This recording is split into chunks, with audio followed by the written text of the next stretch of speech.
வந்து அப்பா இறந்ததுக்கப்புறம் பெரிய பெட்டி, பெரிய மரப்பெட்டி, அந்த காலத்து சொல்லுவாங்க அரண்மனையில் இருக்க மரப்பெட்டி சொல்லுவாங்க, அந்த மாதிரி பெட்டிக்கு வந்து நான் எடுத்து நான் தான் இந்த இதில் பூரா வெளிக்கொண்டு வந்தது. அப்பா இருக்கும்போது கூட இங்கே வருவாங்க, மரியாதை வாங்குவாங்க, போயிடுவாங்க. இந்த சம்மந்தத்தை பூரா வெளிக்கொண்டு வந்தது நான் தான். எல்லாத்தையும் எல்லாமே ஜட்ஜ்மெண்ட்டு, ஒரிஜினல் ஜட்ஜ்மெண்ட்டு. இதோடைய ஒரிஜினல் வீட்டில் இருக்குது ஜெராக்ஸு. ஒரிஜினலாக ஆனால் தொட முடியலை, அப்படி அப்படி விட்டு விட்டாக இருக்குது. விட்டு விட்டாக இருக்குது பூரா. இப்போ வெள்ளைக்காரங்க இங்கே இதில் பூராமே ஜட்ஜு, கலெக்டர், அவங்க பூராமே வெள்ளைக்காரங்க தான் பூரா. கௌரி வல்லபர் படமாத்தூர் மன்னரின் அசல் வாரிசு, அரண்மனையின் இளவரசர், சிவகங்கை மகாராணி வேலுநாச்சியாரின் தத்து பிள்ளை, சிவகங்கையின் எதிர்கால வாரிசு. இப்படி வாழ்க்கை பல சுகபோக சந்தர்ப்பங்களை வாரி வழங்கி இருந்தாலும் உயிர் பயமும் அச்ச உணர்வோடும் ஒவ்வொரு நொடி மூச்சும் வாழ்வும் கேள்விக்குறியான நிலையில் பெரும் துரத்தலோடு கூடிய ஓட்டமும் தலைமறைவு வாழ்க்கையும் தன் நாட்டிற்குள்ளேயே காலடி வைக்க முடியாத பெரும் பகையும் கொண்டு துரத்தப்பட்டு காளையார் கோவில் சிறை வைக்கப்பட்டு தப்பி பிழைத்து உயிர் பிழைக்க ஓட்டம் ஓட்டம் என ஓடியபடியே கடுமையான வாழ்வியல் சூழலை சந்தித்த மன்னரின் கதை இதோ.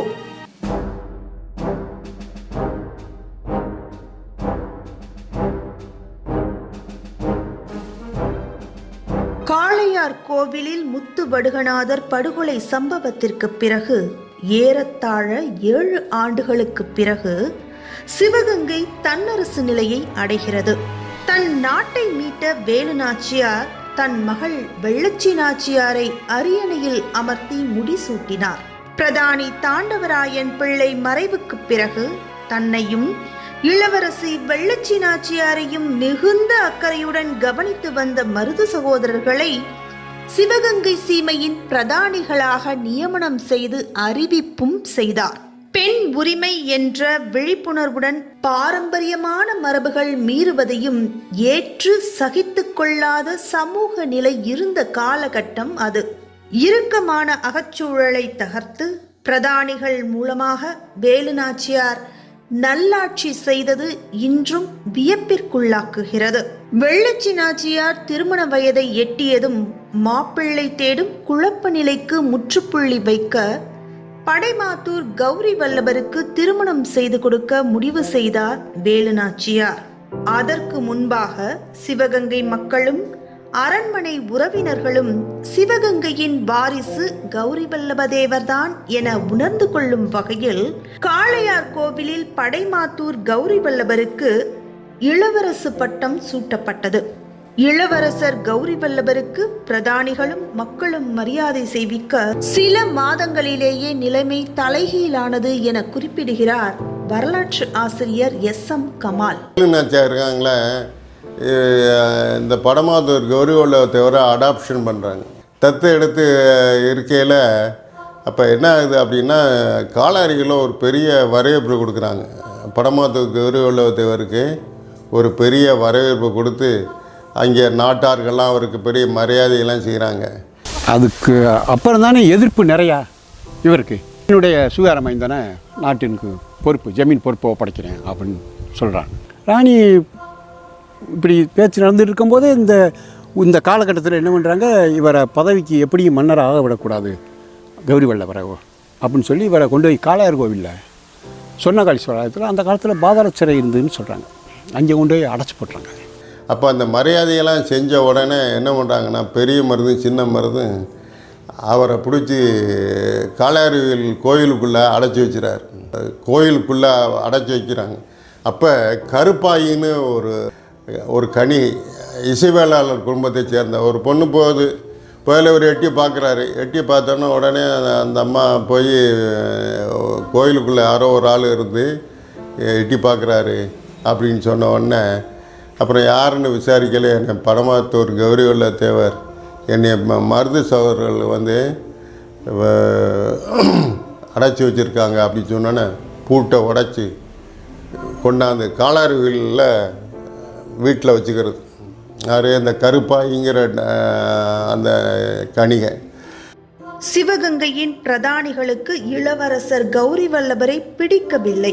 விரோத போக்கு முற்றத் தொடங்கியதற்கான சரியான காரணங்களும் ஆதாரங்களும் சரிவர கிடைக்கவில்லை என வரலாற்று ஆசிரியர் SM கமால் சில செவிவழி செய்திகளையும் செல்வ ரகுநாதன் கோட்டை ஆவணங்களையும் அடிப்படையாக கொண்டு சில குறிப்புகளை சீர்மிகு சிவகங்கை சீமை நூலில் குறிப்பிடுகிறார். இந்த கருப்பாய்ங்கிற கருப்பாய் ஆத்தாள்னு சொல்லுவாங்க. அந்த கருப்பாய் என்ன பண்ணுறதுன்னா வைத்திலிங்க தொண்டமான்னு ஒருத்தர் பட்டமங்கலம் அதிபர், அவங்க 2 பேரும் சேர்ந்து ஒரு வில்லு வண்டி தயார் பண்ணி அந்த வில்லு வண்டியில் கீழே படுக்க வச்சு படமாத்தூர் கௌரி வல்லபத்தேவரை அறந்தாங்கி கொண்டு போய் சேர்த்துறாங்க. பின்னால் வந்து இதை செஞ்சது வைத்திலிங்க தொண்டமான் தான் அப்படின்னு தெரிஞ்ச உடனே சின்ன மருது திருப்பத்தூருக்கு வர சொல்கிறார். திருப்பத்தூர் கோட்டையில் அவர் வர சொல்லிவிட்டு ஒருத்தருமே இல்லாமல் இருக்கார். திரும்பி வர்றார் வைத்திலிங்க தொண்டமான்.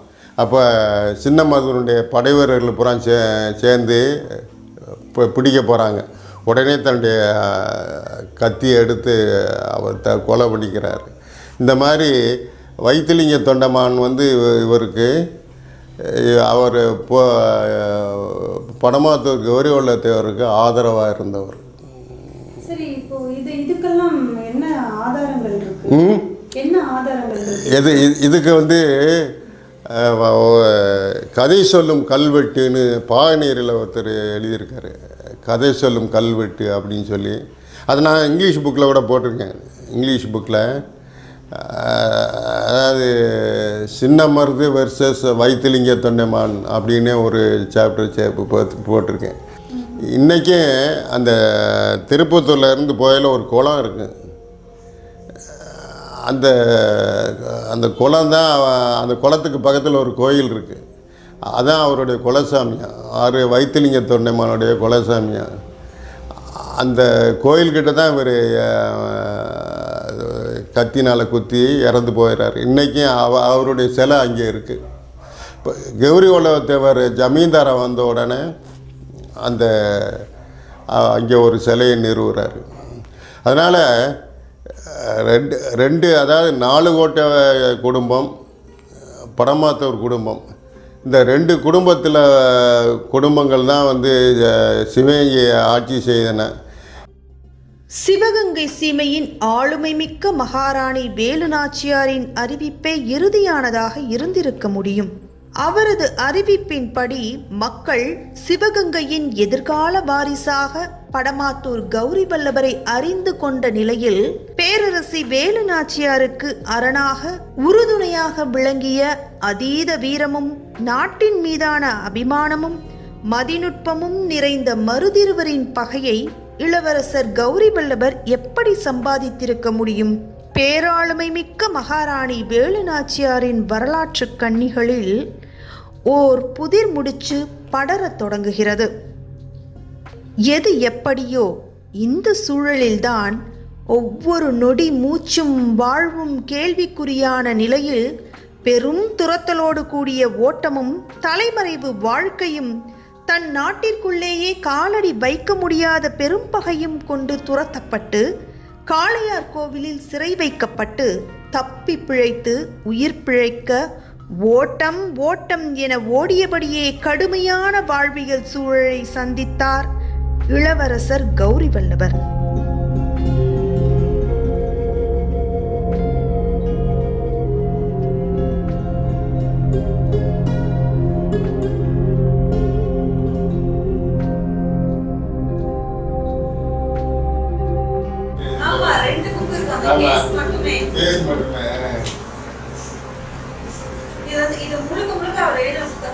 ஆமா, இதுதான் தேவஸ்தானத்துல இதான் இந்த பத்தியில.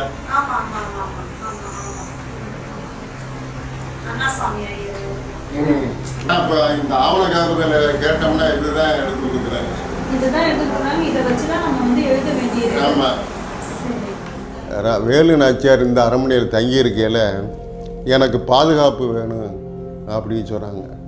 அந்த பாதுகாப்பு வேணும் அப்படின்னு சொன்னோன்னா ஆற்காட்டு நவாப் ஆங்கிலேய தளபதியை வரவழைச்சி அந்த பாதுகாப்பு கொடுக்குறாங்க. இந்த அரண்மனையில் வேலுநாச்சியார் பாதுகாப்போடு இருந்தாங்க.